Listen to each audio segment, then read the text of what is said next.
Hey, I just wanted to say thank you all for joining us here today at the funeral service for FaZe Clan. FaZe Clan is dying, and the only thing really keeping it alive is the reputation for what it once was. Debuting on YouTube in 2010, FaZe Clan was popularized for Call of Duty gameplay and trick shots. Since then, FaZe has become one of the most famous esport companies in the world. But in recent times, the org has been on a drastic decline, with its stock plummeting, OG creators publicly coming out against the company, and as of now, FaZe's future is becoming increasingly unclear. So let's talk about it. FaZe Clan's first large scandal came in the form of CSGO skin gambling, where CSGO gambling sites would pay members of FaZe to stream their sites and fix the odds of winning, encouraging anyone watching the stream to visit the sites themselves and expect to win. But what many people didn't know at the time was one of these gambling sites was actually connected and owned by some FaZe members. FaZe Banks and FaZe Rain had created their own CSGO gambling site, CSGO Wild, and would get FaZe members to use their site, again fixing the odds to create more promotion to the site. CSGO Wild was based in the Caribbean, where a house had been purchased there to legally run the site. The next hit to FaZe Clan was in 2017 when upcoming Fortnite content creator Tfue would publicly announce that he was filing a lawsuit against FaZe in order to extract himself from FaZe's strict contract. What is in this contract is insane, and that's not even the worst parts. These contracts are not okay, and this needs to never happen again. This would lead to hundreds of Twitter arguments, as well as other members speaking out about the clan as well. But possibly their biggest scandal ever was the Save the Kids, a crypto token marketed as a donation coin where on every purchase a portion of the money was supposed to go to charity. The token was launched in June 2021 and was promoted by multiple FaZe members. The token started at around 2 cents US and peaked at 4.4 cents US. Immediately after though, various FaZe members and shareholders sold large amounts of their tokens and the price of tokens dropped to less than half a cent. FaZe rug pulled the token and scammed everyone who bought into the coin.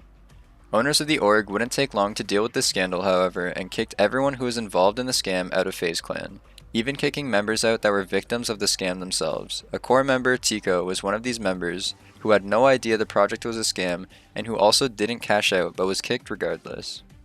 At this point in time, FaZe Clan started feeling less like a young group of gamers making videos and more of a corporate business. And to further solidify that, in 2022, FaZe Clan would go public and opened at around $13 per share.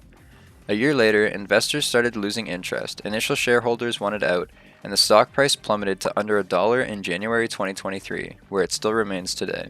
Tico and Rain would go on to post videos saying that the FaZe Clan owners have consistently failed them and other older members of FaZe. They talked about issues within the clan and how its original members aren't getting enough in return for what they've created, and would go on to talk about how the clan has been taken over by investors with no real passion in the brand.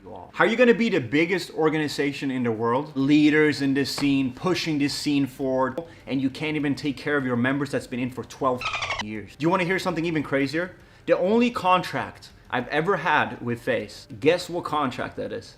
The Tfue Contract. It's the only contract I ever had with FaZe. As I was publicly defending FaZe on Twitter, everywhere, about that whole situation, I was in the same contract myself. After Tico and Rain's videos, other members of FaZe would also come forward confirming what was said. Back in 2016, Lee Trink joined the FaZe clan as an advisor, and just 2 years later he became CEO.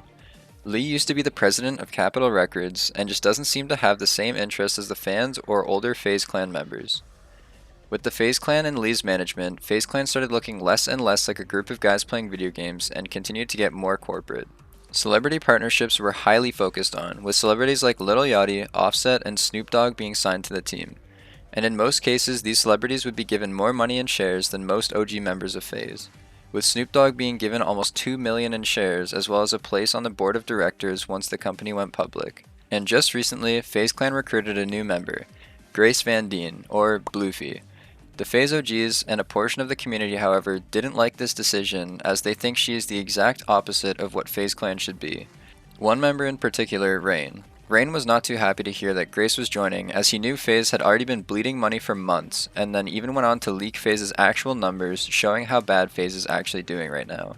Rain is frustrated that FaZe is giving away all of their money to new recruits, and ended up taking some shots at Nick Merckx as well, another member of FaZe who's being paid $1 million a year from FaZe, who Rain says doesn't really do anything to benefit the team. Grace would end up watching this video on livestream and tell Rain to get wrecked. So, get f***ing wrecked. You weren't there. Truly is. You have no idea. Anyway. And in response, Rain would make a follow-up video wherein in the last 20 seconds saying this. Correct. Oh my God. I just can't compete with that, man. I can't. She roasted me. It's over. Grace, I'm sorry. All I want to say is you're gold in Valorant. You make Stranger Things your entire personality, even though you're only on one episode. You found out about Twitch through Tumblr. Not only have you not hit a trick shot, but you don't even know what the that is. When you were still playing with Barbies, I made my first million out of this industry. And on top of it, you're excruciatingly mid who I would never let touch me on my drunkest night. A lot of people began criticizing Rain for saying this, but not long after, Grace would make her own follow-up video in response. Says that I don't even know what a trick shot is. You're right, I don't. I know you, Rain, as the person who almost overdosed on a live stream. And I know that you're better now, and I'm really proud of you for that. These clips blew up online with a lot of people having mixed opinions on the situation.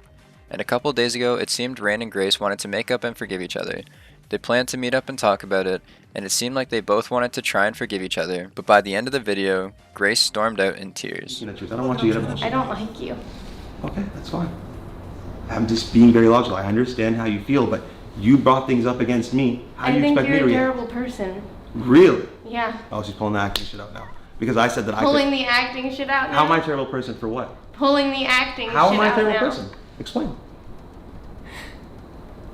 I don't owe you an explanation, actually. And I owe you an explanation.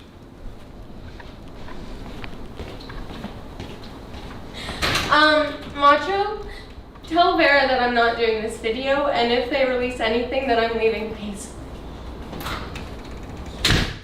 And just a couple days after they met up, Rain would post a follow-up video publicly showing all of his and Grace's messages in hopes to clear himself and end the drama. That's why I showed you guys, we talked about our dogs. I got excited. I'm like, oh my God, you have a dog? What breed? I was just trying to send her love. You guys saw the text in the last video I showed in the beginning that what my plan for the video was. It was just to send her love. It was never to send her hate. It was never to be mean. And that's where FaZe is at now, a split between OGs and new recruits that are all being led by people in suits that just don't have the passion for what FaZe Clan actually is. As always, thank you guys for watching. Don't forget to like and subscribe, and also come check out our Discord where we plan to run some gaming events soon. This has been Game Files. See you in the next video. Peace out or something.